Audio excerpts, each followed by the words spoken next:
tancepkeun dina kolbu cing pageuh yen sadayana jalmi kakurung ku hukum taklif. Tah eta teh kada cing jero nancepkeunna teh. Naon hukum taklif teh? La yukallifullahu nafsan illa wus'aha.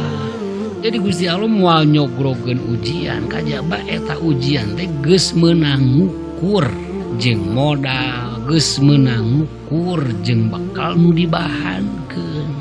Mustahil aya ujian nu teu kadada teu kaduga.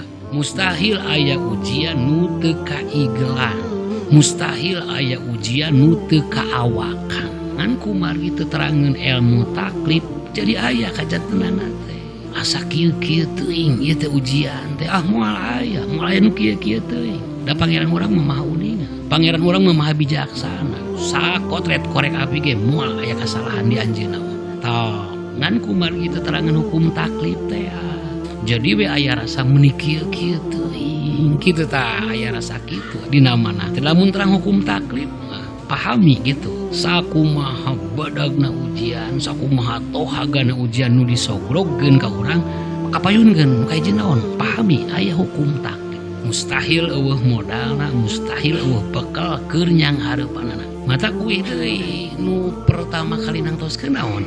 Ilmu. Daseur jalmi tina doib dugikeun ka berkembang jadi putus asa. Masalahna sederhana, naon teu terangeun ilmuna gitu. Aya jalmi boga kapasitas modal ti Gusti Allah teh 100, ngaraos berat ku ujian angka 80, meujeuh eta mah akur jeung hukum taklif. Nu mengerikan kumaha? Aya jalmi dibere modal kapasitas 100, ujian 20 bunuh diri, pan kacida eta mah. Padahal si lain teh dibere modal teh 100, nyang hareupan ujian 20 geus bunuh diri asa kacida ieu mah gitu. Masalahna naon? Teu gaduh ilmu.